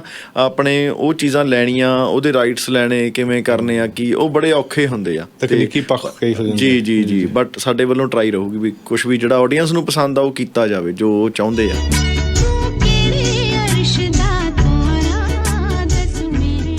ਤੁਹਾਡੇ ਤੋਂ ਇਹ ਵੀ ਆਸ ਰੱਖਦੇ ਹਾਂ ਕਿ ਜੇ ਪੰਜਾਬੀ ਸਿਨੇਮੇ ਨੂੰ ਤੁਸੀਂ ਇਸ ਲੈਵਲ 'ਤੇ ਲੈ ਕੇ ਗਏ ਹੋ, ਸਾਡਾ ਅਮੀਰ ਵਿਰਸਾ ਪਿਆ, ਸਾਡੀਆਂ ਬਹੁਤ ਸਾਰੀਆਂ ਕਦਰਾਂ ਕੀਮਤਾਂ ਪਈਆਂ, ਪੰਜਾਬ ਦਾ ਅਮੀਰ ਇਤਿਹਾਸ, ਸਿੱਖ ਇਤਿਹਾਸ, ਕੋਈ ਇਹੋ ਜਿਹੇ ਕੰਮ 'ਤੇ ਵੀ ਕੋਈ ਹੈ ਵਿਚਾਰ?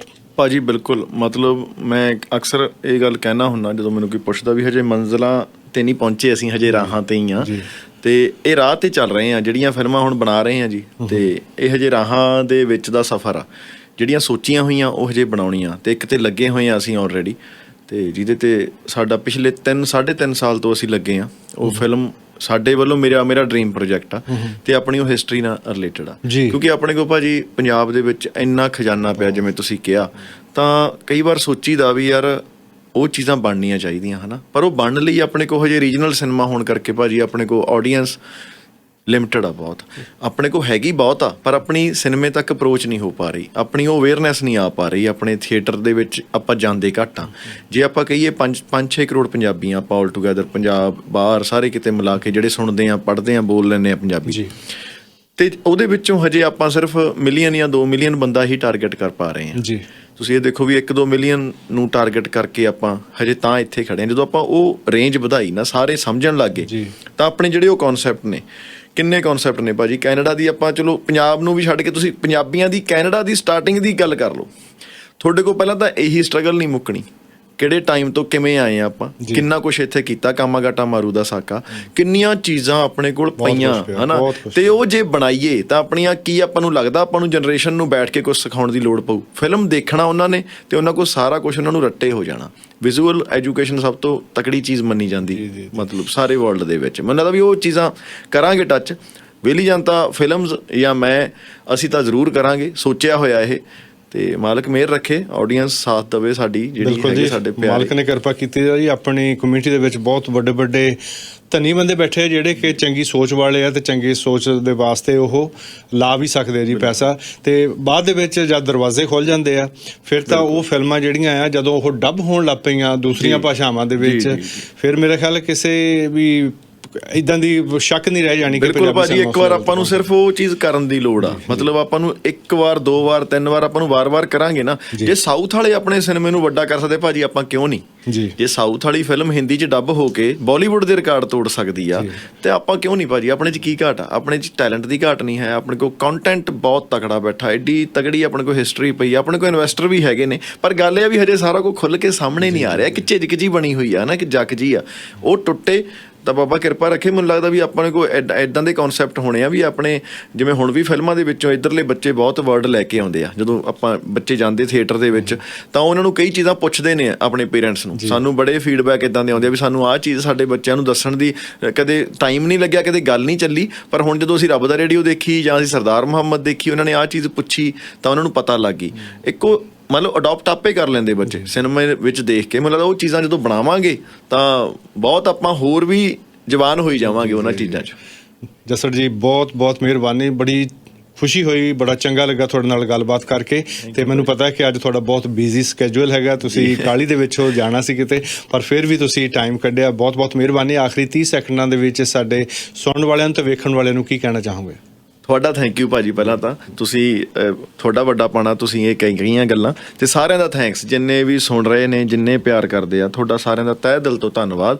ਤੇ ਗਲਵੱਕੜੀ ਸਿਨੇਮੇ ਦੇ ਵਿੱਚ ਲੱਗੀ ਹੋਈ ਆ ਜੀ, ਹੁਣ ਵੀਕਐਂਡ ਆ ਗਿਆ, ਮੈਨੂੰ ਪਤਾ ਇੱਥੇ ਆਪਾਂ ਬਿਜ਼ੀ ਹੁੰਨੇ ਆ ਵੀਕ ਡੇ ਦੇ ਵਿੱਚ, ਤੇ ਜ਼ਰੂਰ ਟਰਾਈ ਕਰੋ, ਫੈਮਿਲੀ ਨਾਲ ਜਾਓ। ਮੈਂ ਇੱਕ ਜ਼ਰੂਰ ਰਿਕੁਐਸਟ ਕਰੂੰ ਸਾਰਿਆਂ ਨੂੰ ਵੀ ਸਾਡੀਆਂ ਬੀਬੀਆਂ ਨੂੰ ਜ਼ਰੂਰ ਲੈ ਕੇ ਜਾਓ, ਹੈ ਨਾ, ਉਹ ਬਹੁਤ ਪਿਆਰ ਕਰਦੀਆਂ, ਬਹੁਤ ਪਸੰਦ ਕਰਦੀਆਂ। ਮੇਰੇ ਵੱਲੋਂ ਸਭ ਨੂੰ ਅਪੀਲ ਆ, ਮਾਵਾਂ ਨੂੰ ਸਾਡੀਆਂ ਨੂੰ ਲੈ ਕੇ ਜਾਓ, ਬਾਪੂ ਨੂੰ ਲੈ ਕੇ ਜਾਓ, ਗਲਵੱਕੜੀ ਨੂੰ ਵੀਕਐਂਡ ਤੇ ਜਾ ਕੇ ਦੇਖੋ, ਇੰਜੋਏ ਕਰੋ। ਮੈਂ ਥੀਏਟਰ ਵਿਜ਼ਿਟ ਵੀ ਕਰੂੰਗਾ ਸਾਰਿਆਂ ਨੂੰ, ਤੁਹਾਨੂੰ ਪਰਸਨਲੀ ਆ ਕੇ ਵੀ ਥੈਂਕਸ ਵੀ ਕਰਾਂਗੇ ਤੇ ਫਤਿਹ ਵੀ ਬੁਲਾਵਾਂਗੇ ਆ ਕੇ।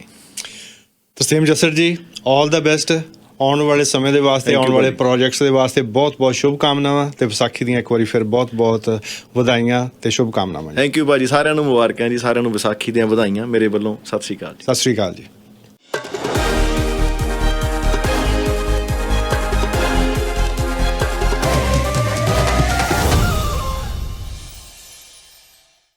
ਦੋਸਤੋ, ਉਮੀਦ ਕਰਦਾ ਹਾਂ ਸਾਡਾ ਅੱਜ ਦਾ ਪ੍ਰੋਗਰਾਮ, ਅੱਜ ਦੀ ਕੋਸ਼ਿਸ਼ ਤੁਹਾਨੂੰ ਪਸੰਦ ਆਈ ਹੋਵੇਗੀ। ਜੇ ਪ੍ਰੋਗਰਾਮ ਪਸੰਦ ਆਉਂਦਾ ਹੈ ਤਾਂ ਲਾਈਕ ਅਤੇ ਸ਼ੇਅਰ ਜ਼ਰੂਰ ਕਰ ਦਿਆ ਕਰੋ। ਅੱਜ ਦੇ ਪ੍ਰੋਗਰਾਮ ਦੇ ਆਖਰ ਦੇ ਵਿੱਚ ਵਿਸਾਖੀ ਦੇ ਮੌਕੇ ਤੇ 21 ਸਾਲ ਪਹਿਲਾਂ ਵੈਨਕੂਵਰ ਦੇ ਕੁਈਨ ਐਲਿਜ਼ਬeth ਥੀਏਟਰ ਦੇ ਵਿੱਚ ਕਰਵਾਏ ਗਏ ਰੰਗਾ ਰੰਗ ਪ੍ਰੋਗਰਾਮ ਦੇ ਵਿੱਚੋਂ ਇੱਕ ਗੀਤ ਹਾਜ਼ਰ ਕਰਦੇ ਹਾਂ, ਜਿੱਥੇ ਮਨਮੋਹਨ ਵਾਰਸ, ਗੁਰਪ੍ਰੀਤ ਘੁੱਗੀ, ਕੁਲਵਿੰਦਰ ਢਿੱਲੋਂ, ਜਸਵਿੰਦਰ ਬਰਾੜ, ਸੁਖਵੰਤ ਸੁੱਖੀ, ਦੇਬੀ ਮਖਸੂਸਪੁਰੀ ਅਤੇ ਅੰਗਰੇਜ਼ ਅਲੀ ਆਦਿ ਨੇ ਪਰਫਾਰਮ ਕੀਤਾ ਸੀ। ਮਨਮੋਹਨ ਵਾਰਸ ਹੋਣਾ ਨੇ ਬਾਕੀ ਕਲਾਕਾਰਾਂ ਦੀ ਸਟੇਜ ਤੇ ਮੌਜੂਦਗੀ ਦੇ ਵਿੱਚ ਪਹਿਲਾ ਗੀਤ ਧਾਰਮਿਕ ਚੜ੍ਹਦੀ ਕਲਾ 'ਚ ਪੰਥ ਖਾਲਸਾ ਪੇਸ਼ ਕੀਤਾ ਸੀ। ਆਓ ਸੁਣਦੇ ਹਾਂ ਉਹ ਗੀਤ, ਜਿਸ ਦੇ ਨਾਲ ਨਾਲ ਅਸੀਂ ਤੁਹਾਨੂੰ 2019 ਦੇ ਸਰੀ ਦੇ ਵਿੱਚ ਹੋਏ ਨਗਰ ਕੀਰਤਨ ਦੀਆਂ ਝਲਕੀਆਂ ਵੀ ਵਿਖਾਵਾਂਗੇ ਤੇ ਉਸ ਦੇ ਨਾਲ ਹੀ ਹੋ ਜਾਵੇਗੀ ਪ੍ਰੋਗਰਾਮ ਦੀ ਸਮਾਪਤੀ। ਅਗਲੇ ਹਫ਼ਤੇ ਤੱਕ ਬਲਜਿੰਦਰ ਸਿੰਘ ਅਟਵਾਲ ਨੂੰ ਇੱਥੇ ਹੀ ਇਜਾਜ਼ਤ ਦਿਓ। ਸਤਿ ਸ੍ਰੀ ਅਕਾਲ। मैं ताड़ दीवान तू है मेरे स्वामी, मैं तुझे आ गया, मैं होर थो नहीं जिस पे करूं बिनती, मेरा दुख सुख तुझे सालम रोज जमदे तामी मुक जांदे,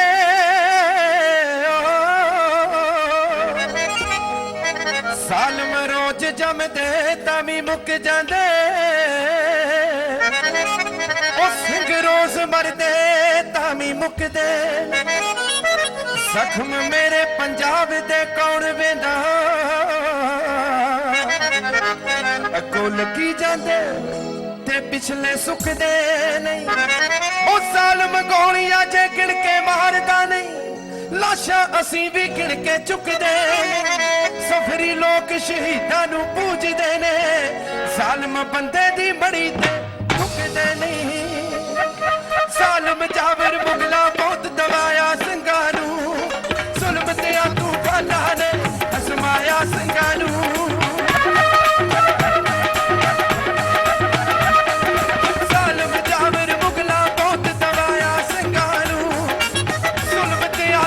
na